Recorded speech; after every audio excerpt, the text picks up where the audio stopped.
Hey Hey, man, how are you? what's up? Thank you for coming on. Sorry about the time zone discrepancy there. I'm an idiot, man. I should have known better. I Should've known- appreciate you taking a second. We doing Abs- yard work? I was just taking a ride out to the beach. You know, Oh, nice. Where are you right now? I'm in Los Angeles, California. I, Okay, cool. Awesome, man. So there's so much I would want to talk to you about. First off, if you don't know who Derrick Green is, he's been the front man of Sepultura, one of the most important metal bands probably to ever exist for what, about 20 years now? Like late 90s, you probably over joined? over 20 years now, so it's Yeah. it's been a minute. You know, That's awesome. Well, first, congratulations on Quadra because it's fucking awesome. It's one of the best records I think I've heard. At least me personally, it's one of my favorite Sepultura records I've heard in a while, and I think you guys outdid yourself on this one. It's awesome. thank you, man. I really appreciate that. Yeah, We I mean, are, like every album, and we're really happy with this. Extremely. yeah, we've had the pleasure. My band's had the pleasure of touring with you, and the guys in Fit for an Autopsy just love you dudes too, and appreciate that you give young bands a shot too. So, I always a lot of bigger metal bands, just kind of go by the book and listen to their teams and don't take shots on younger bands, but you guys always have, and I think that's fucking awesome. So, appreciate everything you do for the metal world too, and all right, I want to ask you about Quadra, if that's cool, the actual word and everything too, because I was interested when I saw it in the coin and the album title, and I started like digging in to the meaning. I found some interview with you about it, how it's kind of symbolic that it correct me if I'm wrong, but it's like Quadra is a court where games are played. I lost your audio, Derek. I can't hear you.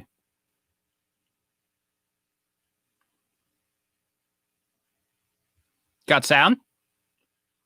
I'm losing them.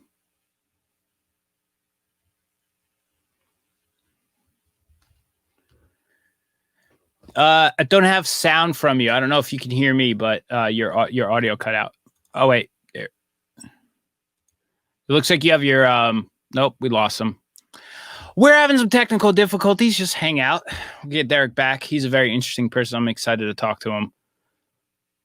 He's figuring it out. While you're waiting, if you haven't already donated, please go to soundrink.live. We have over 100 items for available, and a $10 charitable donation enters you into that auction. I'm going to keep punishing you with this. I'm sorry. Derek's back. Hey. Still there? Yeah, that's good. I got you now. So I don't know if I cut. I don't know where we dropped No, out, but I heard everything.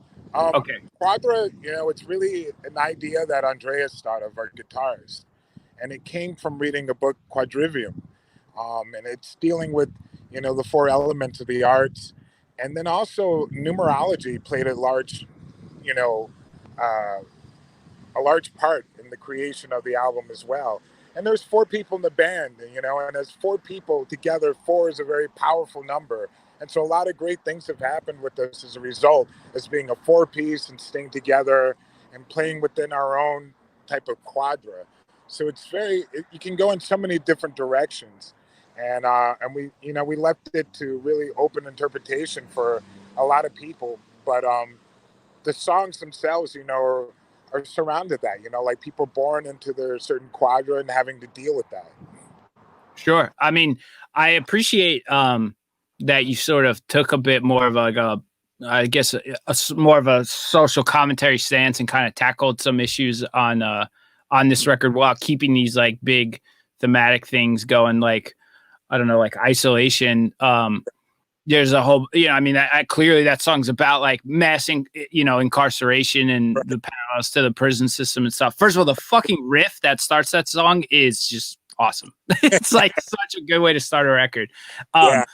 But yeah, I mean, I could tell you like putting some thought into this stuff and sort of starting to tackle these issues again. Was there a reason you kind of went back to this stuff? Is it reflective of Well, what's going on now?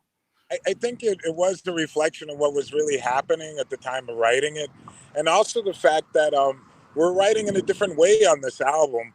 I was in LA, and everybody else was in Brazil, so it was the first time being away from each other and working on an album. And so I had a lot of time to really go over the lyrics and really approach it without the music really being there. And then I was slowly given the music and then and putting those words to the certain feeling that I was getting from the music. So it really matched up very well, and we gave ourselves a lot of time in writing this album. We didn't do a lot of tours last year because we're in the writing process. So it was really worth that sacrifice. You know, we loved playing live, but we felt it was really important to take our time and work on the album. So it took a lot of time thinking about the ideas, the topics of the album. And I discussed that with Andreas. You know, there's certain things that were really hitting all of us, I felt. You know, depression, this mass incarceration of Americans, you know, happening, you know, it's consistently been happening. Depression and the rainforest and many other things that were just like, you know, piling into my head at the time. So I broke it down into writing, you know, specific songs about those very serious topics. Yeah, I mean, I know a lot of metal can be very fantasy based and Dungeons and Dragons and wizards and everything, you know. And for me, it's not really what I gravitate towards. I think the message in music is just as important as the music itself. And I have a hard time really getting into bands that don't really speak on what's going on with the Yeah. climate of the world. So it was really nice to see you guys like return to that form and go at shit on this record. So big home run for me, man. I'm real into it. So you're out in LA as a member of, you know, the Black community and, you know, living in LA. This is, you know, I've had a few people on now, but I love hearing the perspectives because this has always been a place where the contention and the protesting like kind of hits a high point and escalates. And, you know, I wanted to know, like, I wanted to just get some thoughts from you about what's going on over there right now. Well, it's a lot of insanity. You know, there's a lot of very good things that are happening. I think the news, you have a tendency to see a lot of negative things that are going on more than the positive. I was on a march yesterday that was through Hollywood, and it was extremely peaceful and very positive. There were a lot of people out who were helping the protesters, who were giving water, giving snacks, hand sanitizer, masks for free.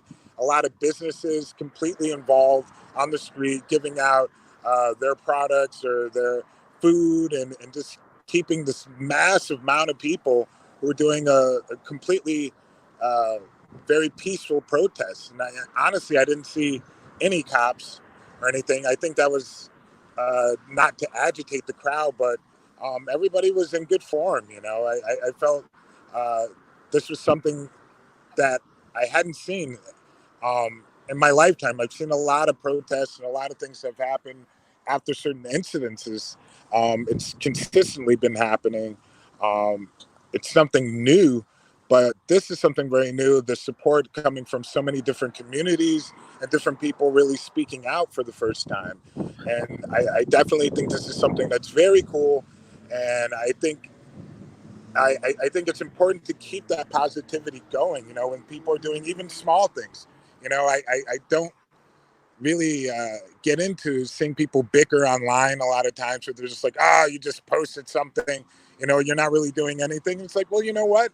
It's like every little bit counts, you know. It's like I'm not going to put people down for doing positive acts in any aspect, you know. It's just the start of something that's really has a really strong momentum, you know, and it's something that people really need to get out and say. So I have to say on that aspect, it's really cool to see something very different that I have never seen before. And there's a lot of topics of solutions of how things can, you know, how we can approach, you know, the police. And I see all these signs of people like defunding the police and things like that.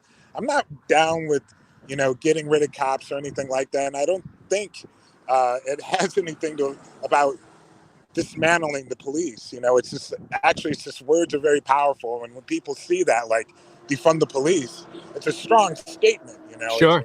doesn't really explain too much of what that means, and so I kind of had to do a lot of digging, which I think most people have to do in these times to really balance out the sides. You know, there's so many different sides to this. It's not a black and white issue. There's just like so many different aspects that are going on that you have to really think about. And then a lot of information that you're getting. So it's important to really keep an open mind and keeping communication going. But I have to say, you know, for me, the most important thing in order for a lot of change to happen is for people to really vote. And if people keep this momentum that they have now in the streets and everything, and they take that to the poll box, you know, like to the ballot box, then it's going to be a real change, you know. And this is something you have to keep people focused on, you know, is really, really voting, you know, for local people, voting federally, you know, voting for people that are going to make an actual change.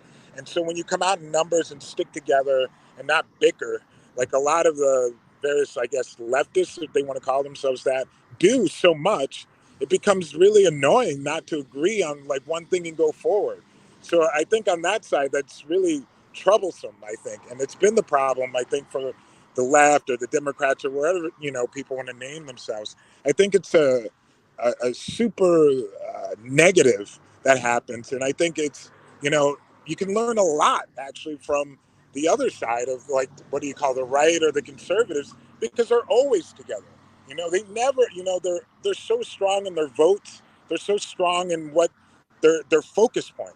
And that's what we have to do, I believe, in order for change to have that change to come about. You know, I believe there's a balance, you know, and in order to get to that balance, everybody has to really stay focused and stay together and vote, you know, like the biggest, you know, thing that I think that's very, very important.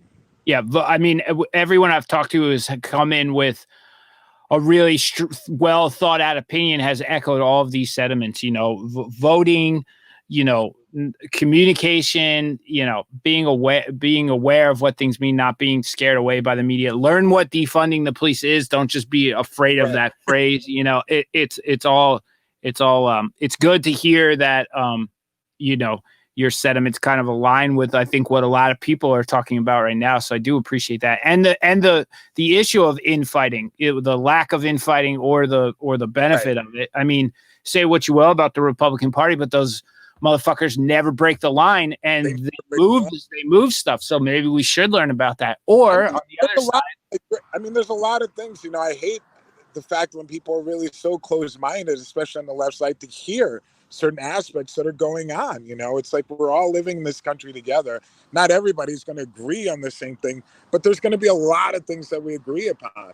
You know, I mean, if you look at like an organization like the NRA, which I don't believe in having a gun. I believe people can have a right to defend themselves. But you look at this organization; they're so tight knit. You know, they have like family organization as far as like chats and community and everyone together, and also voting on the same issues and everything. Just very, very powerful and very strong. And we can do that. You know, it's like it's just a matter of really getting our mind and focus on one topic and sticking to it, you know, and not breaking that line, like we were saying. Yeah, I mean, looking at the bigger picture, you know, we all want the same thing. We want the same changes. We want to get there, and if it takes hearing out another opinion or a slight bit of compromise to a detail or two that you might not particularly agree with, but it serves the greater good. I mean, it is something that we are going to have to get in line with, because these long-term changes are not going to come without struggles and resistance from, you know, the parties that control this system. So it's like, we have to figure out a way to get past the petty shit and actually do it. I mean, everything you're saying is beautiful, man. I really do appreciate you coming on this. I wish we had more time because you're such a well-spoken dude, and we could do this all day too, but I know, man. There's so many things. I'm just like COVID and I know that we can go it all day. I really appreciate giving me the opportunity to really speak, and I think it's important for people to really listen and speak, you know, and weigh out everything that's going on around them. Yeah, I mean, coming from a guy like you, Sepultura has been such an influence to so many bands and so many different artists from all walks of life. It's just awesome to hear your perspective and know that, you know, the dudes I look up to fucking get it right. So thank you, Derrick. And I'm going to announce your giveaway while you're here. We're going to give away the Quadra Earbook Edition. This is like a whole, I don't even know how big this is, but it's like some 40, 50 page book. It's awesome. It's like there's a lot of cool stuff there, and even a documentary, Endurance, Sepultura documentary. A lot of people, especially in North America, haven't seen, but it's been on Netflix in South America. But it's a lot of great stuff in that.